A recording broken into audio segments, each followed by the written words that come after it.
अब फिर आ जाइए इस पॉइंट पर, इनपुट वाले पाइप को देखिए। इनपुट चित्र में इनपुट पाइप है, एक वाल्व लगा हुआ है। इस वाल्व के पास दो ऑप्शन है, दो काम है। कौन कौन? वाल्व क्या क्या काम करेगा? पानी को अंदर लेके जाएगा। जब पानी देते हैं, अब एक चीज हर आदमी समझो, यह दोनों पाइप यहीं तक निकला रहेगा। कर दोनों पाइप निकला रहेगा। आप कैसे पहचानेंगे कि इनपुट वाला पाइप? यहाँ तो चित्र है तो दिख रहा है कि यूबैन है। जी सर। ये इन हुआ, ये नीचे से निकला हुआ है, आउट है। लेकिन यदि ये पूरी तरह से बंद हो, डब्बा में बंद हो, तो पता चल जाएगा कौन यूबैन वाला पाइप है, कौन इन है, कौन आउट है। तो इनपुट पता करने के लिए, पहचानने के लिए यहाँ पर एगो स्क्रू टाइप का पेच लगा रहेगा। दूगो काम, ये तो खाली है, तो खाली स्थान पर हवा होती है। जिस समय पानी देंगे तो हवा निकलने का ऑप्शन होना चाहिए ना। हवा कहाँ से निकले? पानी जब घुसेगा तब तो यहाँ तक आ जाएगा, या नल बंद किए हुए, तो हवा निकलने का उपाय। तो इस स्क्रू को ढीला करना, बस स्क्रू को ढीला, कि जब पानी भरेगा तो इधर से पानी जो बुलबुला जैसा उसमें दबाव मारेगा, बनेगा, तो यहाँ से क्या होगा? बाहर। क्लियर? तो यही पहचान है कि दो पाइप में से जिसमें भी स्क्रू या नट लगा हो वह इनपुट हुआ। क्या हुआ? इनपुट। तो दूसरा जो बच गया आउटपुट। तो इनपुट पाइप जोड़ते समय या आउटपुट जोड़ते समय अब समस्या खत्म। कि समस्या होगा? नहीं होगा। एक इसमें जब हीटिंग एलिमेंट 2000 वाट का लगा है, तब तक किसी भी सॉकेट में लगाने से ये काम करेगा? नहीं। पावर प्लग क्या करना पड़ेगा? पावर प्लग अलग से देना पड़ेगा। तो अलग से इसके लिए पावर प्लग सप्लाई की व्यवस्था करनी होगी, क्योंकि ये अधिक क्षमता का उपकरण, अधिक क्षमता का उपकरण हुआ। तो इसको कभी भी इस तरह के घर में जो लगा हुआ बोर्ड होगा उसमें लोड में नहीं डालना। अब ऐसा ना कि इसमें लगा दिए 5 एम्पियर वाला प्लग और उस पिन में लगा दिए, 5 पिन सॉकेट में लगा दिए, जिसमें मोबाइल चार्ज करते हैं या जो भी टीवी चलाते हैं। क्लियर? तो इसमें कम से कम 16 एम्पियर वाला प्लग चाहिए। 16 एम्पियर वाला प्लग चाहिए। और जब प्लग 16 एम्पियर का लगेगा तो जाहिर सी बात है कि सॉकेट भी उसी आधार का लगेगा, तभी उसमें लग पाएगा, नहीं तो नहीं लगेगा। कि लगेगा? नहीं लगेगा। अधिक क्षमता का उपकरण, इसके लिए आप पावर प्लग या एस कंबाइन, मतलब स्विच सॉकेट कंबाइन, उस तरह का आता है। यहाँ भी लगा हुआ है कंबाइन है ना। तो उस तरह का प्लग इसको दीजिए, सॉकेट दीजिए, उस तरह का प्लग दीजिए। एक इसमें जो मेन कॉर्ड होगा, मेन लीड होगा, वो भी 16 एम्पियर के क्षमता जैसा होना चाहिए। किसी भी तार से इसको सप्लाई देने का प्रयास नहीं करें। अगर आप उस सॉकेट में जब वायरिंग करेंगे तो कम से कम 2.5 mm का तार होना चाहिए, कम से कम 2.5 mm का, या 4 दीजिए तो और अच्छा है, 4 mm या 2.5 mm। अगर आप हो, अगर संभव हो तो 7-20 तार भी जोड़ सकते हैं। 7-20 नाम सुना है? 7-22 नहीं, 7-20। तो 7-20 यदि अगर नहीं मिले कोई बात नहीं, 2.5 mm के तार से इसके सॉकेट में वायरिंग करना है। इसमें जो सप्लाई के लिए तार लगावेंगे तो वो हमको 16 एम्पियर वहन क्षमता वाला होना चाहिए कि 16 एम्पियर तक वो झेल पाए, ये चीज ध्यान में रखना है। क्लियर? एलिमेंट 2000 वाट का या 3000 वाट का, दुए गो, एक यहाँ, एक इस जगह और एक इस जगह, 3 जगह नट लगता है, 8 mm या 10 mm। उस तीनों नट को खोल दीजिएगा तो ये हीटिंग एलिमेंट बाहर आ जाएगा। हीटिंग एलिमेंट बाहर एक।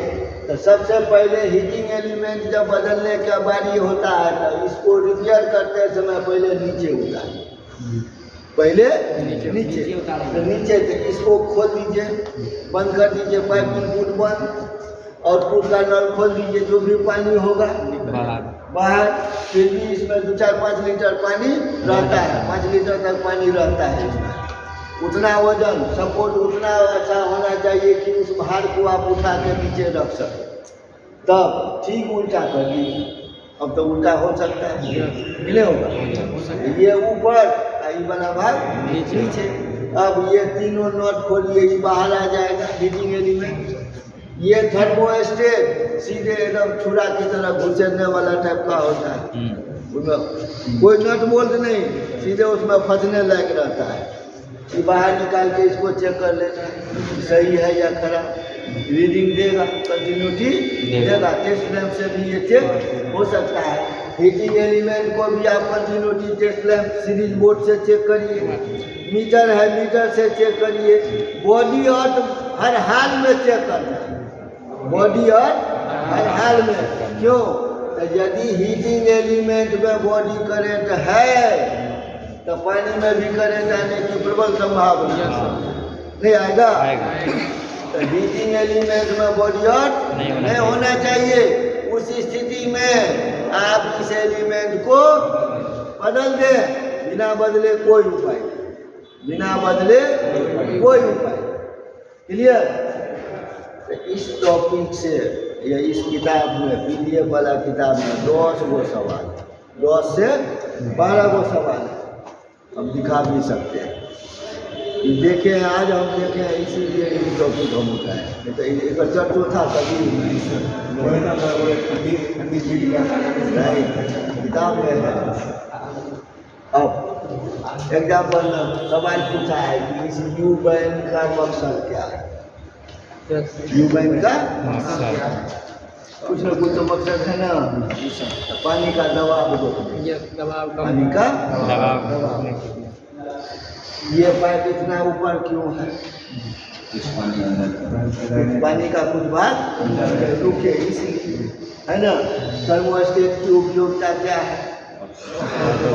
फोटो कर देखिए, जब पानी अंदर का गर्म हो जाए, आप देखते हैं कि इधर पानी ऑन कर दिए गीजर को और चले गए उधर, खून में रील का कमी हो गया था, खून में चलेगा, आधा घंटा हो गया। जब वीडियो बढ़िया लगने लगता है तो ये वो खत्म हुआ था, तीसरा अपने आप उंगली इशारा करता है कि अब आगे बढ़ो, तब तो गड़बड़ हो जाएगा। तो उस स्थिति से बचने का एक वो उपाय है थर्मोस्टेट, है ना। वो सर किस मेटल का होगा वो पाइप अंदर वाला? ये नहीं, वो पाइप वो जो दबाव कम करता है, यू आकार का है। हाँ ये हाँ अंदर से तांबा, अंदर से तांबा, ऊपर से टीन का लेप, ऊपर से टीन का लेप।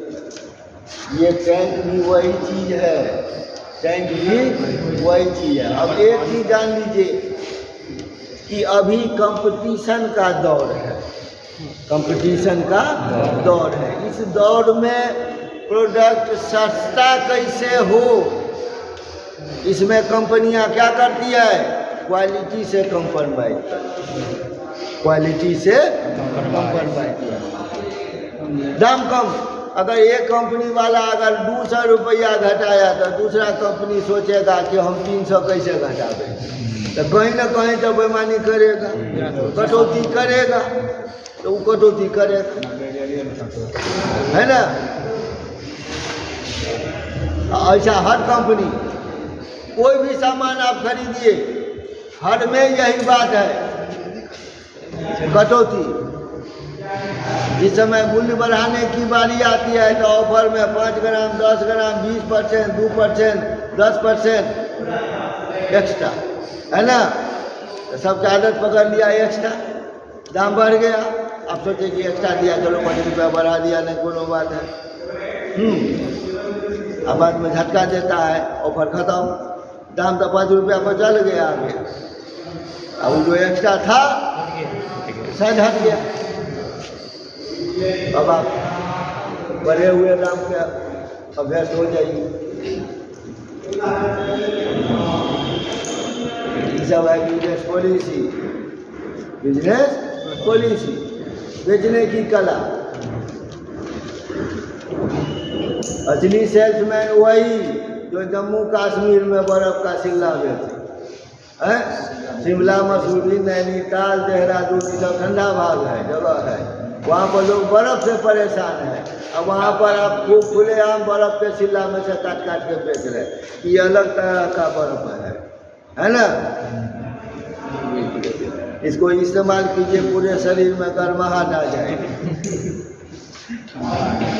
और जो बेच लिया बर्फ़, वो ना सही बिजनेसमैन है। तो बेचने की कला, इसी को कहते हैं employability scheme. Employability scheme, scheme. दूसरे को कन्विंस करने की कला, समझाने की कला, टेक्निक, यही है ई स्कीम। ई स्कीम अपने किताब में टॉपिक में भी है, परीक्षा देना पड़ेगा 50 नंबर का। ई स्कीम।